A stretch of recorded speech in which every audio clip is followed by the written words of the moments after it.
Salut tout le monde, aujourd'hui on est dimanche et comme chaque dimanche on va faire une revue de presse pour parler de l'actualité à travers des médias alternatifs. Et si ce n'est pas encore le cas, tu peux t'abonner sur la chaîne du Canard Réfractaire, on poste 2 à 3 vidéos par semaine sur la politique, sur la critique des médias, ce genre de choses. Donc n'hésite pas à suivre ce qu'on fait. Et on va commencer aujourd'hui avec une action de désobéissance civile. Il y a 15 jours, devant le ministère de l'économie, 3 ONG ont déposé d'énormes blocs de glace pour dénoncer les 700 millions de subventions à l'énergie fossile que l'État va donner pour un projet gazier entre Total et Novatek, le géant du gaz russe. L'idée, c'est d'exploiter le gaz de l'Arctique qui devient accessible grâce au réchauffement climatique. Les conséquences écologiques sont réelles, mais c'est surtout la stratégie énergétique qui est dénoncée. Déjà, le truc qui est un peu évident et largement hypocrite, évidemment, c'est que tu as plein de costards-cravates qui signent des accords, qui signent des traités, qui signent des grands textes, qui font des grandes allocutions à l'ONU, dans les COP et tout ça, pour dire qu'il faut sauver l'humanité, qu'il faut sauver l'écologie, machin, c'est super important.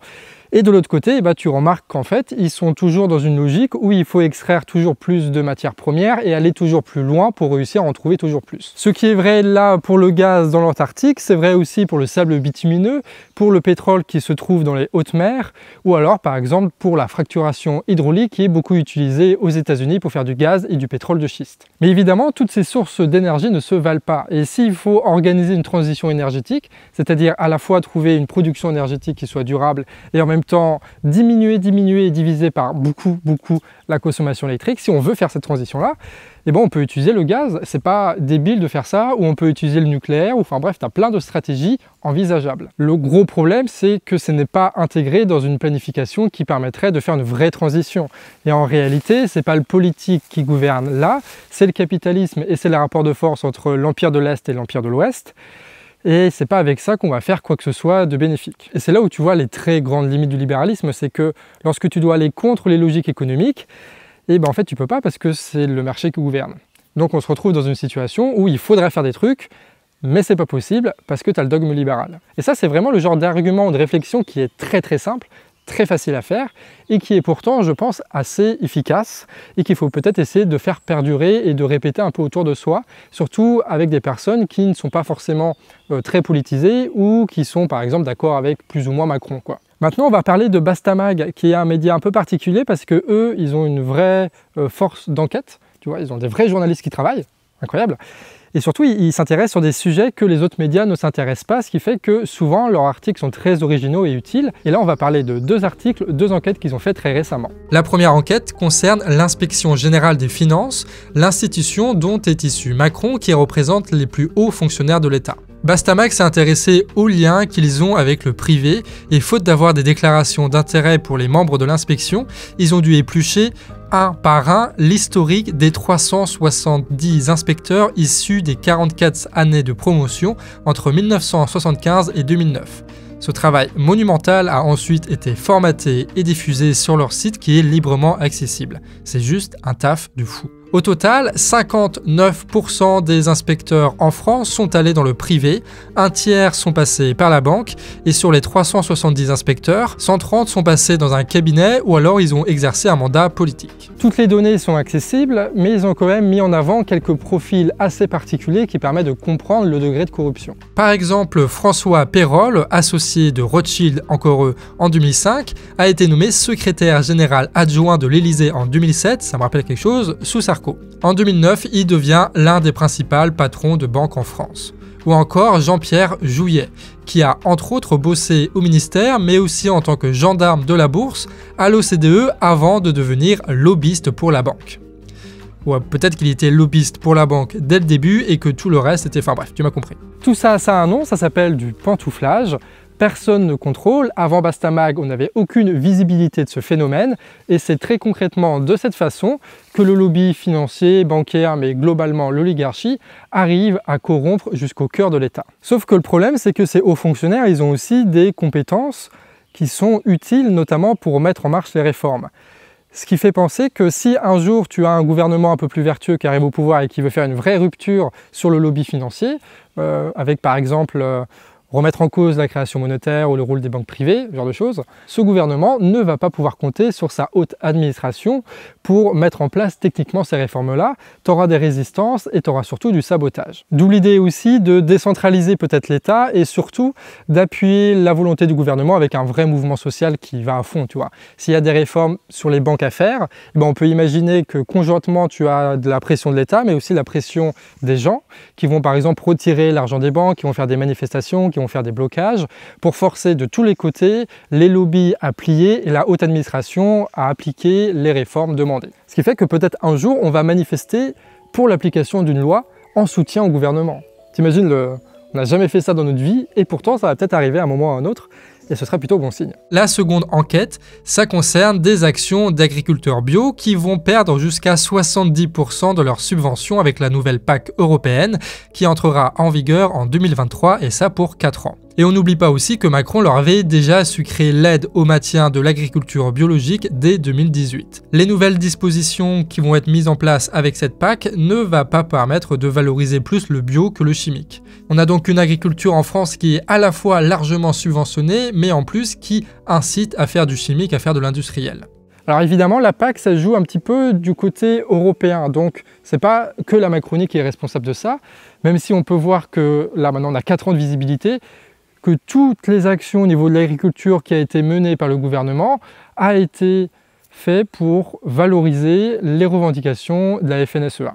Donc c'est pas surprenant cette histoire, mais là on voit aussi le rôle de l'Union européenne là-dedans qui, même alors qu'elle pourrait potentiellement avoir la capacité juridique, institutionnelle, financière de faire des vraies transitions, ne le fait tout simplement pas. Donc au-delà de la critique qui est 1000 fois légitime et qu'il faut répéter du problème de l'Union européenne en tant qu'institution, dans les traités, etc., là on voit que derrière il y a aussi une volonté politique qui est plus que nuisible. Et pourtant, tu vois, tu pourrais te dire l'agriculture bio, c'est un peu bobo, c'est un peu des trucs des villes, ça plaît à un certain électorat, puis c'est pas quelque chose qui va... Tu vois, c'est pas quelque chose... surtout que tu as du bio industriel et tu as plein de mecs qui se font énormément d'argent en Espagne avec du bio, avec des petits esclaves et tout ça. Du coup, tu pourrais te dire que même un capitalisme européen, machin, il pourrait valoriser le bio, mais même pas, quoi. Et le gouvernement ne réagit même pas face à ça. Il préfère suivre les revendications d'un autre monde de la FNSEA plutôt que de faire le strict minimum. On va parler maintenant de Vittel qui est possédé par Nestlé, donc la grande entreprise qui produit des bouteilles plastiques et pas de l'eau, c'est important. Ils sont dans une affaire un peu chelou. On avait déjà parlé d'eux parce qu'en fait, ils épuisent totalement les nappes phréatiques au-delà de tout contrôle et en essayant de corrompre un maximum les élus. Et là, on a découvert d'autres choses à propos de Nestlé et c'est un média local des Vosges qui nous en parle qui s'appelle Manif Est Info. Suite à des alertes de lanceurs d'alerte, le collectif Eau des Vosges a dénoncé en avril la présence de 2 grandes décharges liées à Nestlé avec de nombreuses bouteilles comme le montrent ces images. Malgré la commission parlementaire, pas de réaction médiatique, pas de réaction politique. Il faut attendre le 26 mai pour que la situation se débloque grâce à un article de Libération. Pour une fois qu'on peut dire un petit peu du bien de Libération, quoi. Ça change, hein. Ils ont fait une vraie enquête avec des vrais journalistes, tout ce qu'il faut pour donner du crédit au collectif et aux lanceurs d'alerte. D'ailleurs, cette enquête a été conçue par les mêmes journalistes qui avaient fait le taf pour Mediapart. Du coup, bah voilà, c'est chouette, il y a des journalistes en France, bravo les gars. Le même jour, France 3 rentre dans le game et balance un scoop. En fait, il n'y a pas 2 décharges, mais 9 en tout liées à Nestlé dans les Vosges. Malgré les révélations, Manif Est Info dénonce le fait que la chaîne publique elle relaie la parole de Nestlé comme si ça valait quelque chose, ils ne remettent pas en contexte comme devraient le faire des journalistes. Et quitte à se faire avoir par plein de journalistes, Nestlé décide de se balancer lui-même en annonçant l'existence de 7 autres décharges dans le coin. Il y a un truc un peu bizarre dans cette histoire qui est précisé dans l'article, c'est le fait que Vittel veut s'occuper lui-même de l'évaluation de la toxicité, de l'évaluation du volume de plastique qui ont été foutus dans cette décharge, mais aussi elle veut être elle-même responsable de l'assainissement de la zone. Et ça, c'est un raisonnement qui est un peu particulier parce que quand tu as une grosse boîte qui fait manifestement de la merde et qu'on le découvre, non pas parce qu'elle le dit, mais parce qu'il y a un lanceur d'alerte qui balance info, quand tu as ce genre de situation, il y a un énorme conflit d'intérêts en fait si c'est cette même entreprise qui s'occupe d'assainir et d'évaluer tout ça. Alors évidemment, ça a un coût. On pourrait très bien penser à foutre une amende à Vittel pour tout ce qu'ils ont fait et comme ça financer des personnes qui sont indépendantes pour réellement évaluer tout ça sans aucun conflit d'intérêts. Et j'ai l'impression qu'il y a de ça partout, quoi. Que ce soit à Guingamp avec l'agrobusiness, que ce soit à l'ASFAM avec la Drôme ou là dans les Vosges avec Vittel, à chaque fois, les grosses entreprises qui s'installent comme ça, elles arrivent à avoir un poids politique. Un poids politique, c'est un autre mot pour dire corruption, d'accord? Un poids politique sur les élus locaux pour faire en sorte d'avoir des passe-droits qui sont absolument lamentables et inexplicables. C'est pas à eux d'évaluer ça, c'est des gens indépendants. Sinon, ils vont sous-évaluer, ils vont pas assainir, ils vont pas dépenser d'argent et ça va rester tel quel. Et c'est dans cette même logique de corruption et d'intimidation que Nestlé a porté plainte contre le lanceur d'alerte pour intrusion dans une propriété privée et destruction d'un portail, ce que l'agriculteur à l'origine de la révélation nie totalement. Son prénom c'est Didier et avec son frère, ils avaient déjà été à l'origine de révélations concernant des décharges de Vittel, de Nestlé en 2013. Du coup, là l'objectif est clair pour la multinationale, faire taire ceux qui les gênent. Tout ça en espérant que l'affaire soit étouffée médiatiquement, ce qui est un peu le cas, mais pas trop. D'ailleurs, ces décharges révélées il y a presque 10 ans par nos deux frères sont pleines encore aujourd'hui de plastique, plus qu'avant, malgré les engagements de Nestlé. Il n'y a donc aucune assurance que Nestlé va bien respecter ses engagements, l'histoire nous le montre. Bref, si vous êtes du coin des Vosges et que vous voulez soutenir ce combat-là qui est porté par quelques personnes, quelques lanceurs d'alerte, quelques médias locaux, n'hésite pas à regarder en description, tu vas avoir tous les liens pour rejoindre la lutte. Et pour finir, on va évoquer plusieurs articles qui sont passés dans des journaux indépendants et alternatifs que je vous conseille. Le Vent se lève, qu'on ne peut jamais assez recommander, a publié pas mal d'articles suite aux 10 ans de Podemos, le mouvement populiste espagnol, retraçant son parcours et développant l'idée que le populisme est une réaction à l'accélération du libéralisme. Chez Reporter, il y a une volée d'articles sur le procès de militants de Bure suite à une opération de surveillance de la gendarmerie qui a été totalement démesurée et qui est largement documentée par ce même média. Quant à la quadrature du net, ils ont fait un boulot indispensable de disséquer le nouveau projet de loi renseignement, encore un de la Macronie, pour en montrer le caractère liberticide. Au programme, légalisation de la surveillance de masse, entérinement de l'état d'urgence, enfin voilà ce qu'il en reste, et surveillance et censure des réseaux via des algorithmes. Donc l'essentiel à retenir là-dessus, c'est que la Macronie, c'est deux choses qui paraissent contradictoires mais qui ne le sont pas du tout.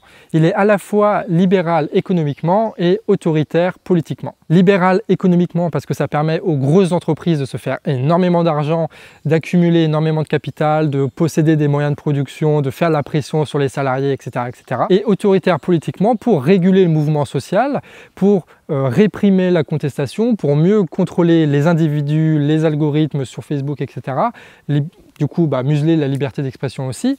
Ça, parce que ça permet en fait tout simplement que la contestation contre les inégalités que produit le système libéral économique ne soit jamais concrétisée par des grandes réformes sociales ou par des révolutions, ce genre de choses. Cette synthèse-là, en fait, elle s'exprime facilement. Macron, c'est le président des riches, oui, mais du système surtout qui permet à ces riches de garder le pouvoir et de garder leur importance, leur influence. Quant à Quartier Général, le média d'Aude Lancelin, ils font grave plaisir avec un reportage à Cuba pour causer de la recherche et de l'industrie pharmacologique qui est assez étonnante puisque le tout petit pays qui fait à peu près 1/5 de la France, qui est sous blocus états-unien depuis plus de 60 ans, arrive à produire des vaccins contre la Covid-19 et à en produire en masse. Dans ce très bon reportage, on y trouve notamment la critique d'un système capitaliste pour produire des vaccins, lorsqu'une réelle coopération entre les différents acteurs serait bien plus sain, efficace, rapide et universelle. Et ça, c'est quand même un beau pied de nez à l'empire états-unien et à Pfizer. Ce qui montre bien d'ailleurs que, avec une petite réquisition, une petite nationalisation de Sanofi, qui serait largement méritée, faut lire les enquêtes de Fakir là-dessus, ce qui montre bien que du coup, si on réquisitionne Sanofi, on va pouvoir faire des trucs de fou au niveau de la pharmacologie, au niveau des vaccins, et faire en sorte que ces progrès-là qu'on pourra organiser avec cette grosse industrie soient bénéfiques pour l'humanité tout entière. Ça, c'est fou quand même. Avec des brevets qui seront libérés, avec des techniques qui seront apprises à d'autres pays, des machines qui seront envoyées, qui seront produites, etc. Cuba, c'est la preuve qu'il y a moyen de faire des choses exceptionnelles si on arrive à socialiser les moyens de production de la pharmacologie. Chez les copains de Fakir, c'est la censure qui fait l'actualité. Facebook interdit de partager leurs publications avec, bien sûr, aucun recours possible pour les administrateurs de la page. Ça, après la censure de cerveaux non disponibles et de rapports de force, un petit peu plus et on aurait presque l'impression que les dominants préparent une élection, je dis ça, je dis rien. Et quand les GAFAM censurent d'un côté, de l'autre, la justice agit. Mimi Marchand, la journaliste qui a participé à la création du monstre Macron, comme l'écrit si bien Branco dans Crépuscule, vient d'être mise en garde à vue pour association de malfaiteurs dans l'enquête Sarkozy-Kadhafi. Alors on va pas résumer cette affaire-là ici, évidemment c'est trop complexe machin, mais tu peux retrouver en description le lien qui peut te mener à l'article de Mediapart. Dernière info, la ville de Genève, après s'être positionnée historiquement pour la libération d'Assange, a organisé des prises de parole pour soutenir le journaliste en prison. L'occasion pour vous de vous tenir au jus des dernières nouveautés de l'affaire, et l'occasion pour nous d'en parler pour ne pas l'oublier. Et tous les articles dont on a parlé aujourd'hui sont disponibles en description. La plupart d'ailleurs sont en libre accès, que ce soit Bastamag, Reporter, etc. Ils balancent leurs articles comme ça, tout le monde peut aller les voir sans payer. Le vent se lève aussi, il faut juste s'inscrire et puis c'est bon. Et du coup, voilà, si tu veux aller plus loin dans la recherche de l'actualité, parce que là, on va plus vite, tout va, c'est normal, bah, tout est en description, fais-toi plaisir. En tout cas, j'espère que cette revue de presse t'a plu. Voilà, t'es plus tranquille que d'habitude. Voilà, c'est le cadre, je pense qu'il fait ça apaise un peu, non? N'hésite pas en tout cas à t'abonner, n'hésite pas à commenter, n'hésite pas à faire plein de trucs pour essayer de faire plaisir à l'algorithme, puisque bah, on est sur YouTube, donc autant profiter de l'algorithme pour faire monter les vues et pour faire en sorte que ce genre d'approche de l'information bah, soit valorisé. Parce que tu as les présidentielles, on est dedans là, c'est bon, on est dans les présidentielles, ça va être un cauchemar au niveau de la télé. Et du coup, bah, c'est le moment de mettre en avant des choses qui sont un peu plus, comment dire, posées et réfléchies quand même que la télé. Sur ce, en tout cas, des bisous. On se retrouve pour pas mal de vidéos qui vont être beaucoup plus creusées sur l'international, sur les médias, sur les trucs comme ça. Il y a pas mal de choses en préparation, c'est pour ça que là, c'était un peu léger. Donc voilà, ça va être pas mal. Ça va être pas mal. Là, il y a une bonne dynamique. Ça devrait être intéressant sur la chaîne du Canard. Sur ce, des bisous. Puis voilà quoi. À la prochaine.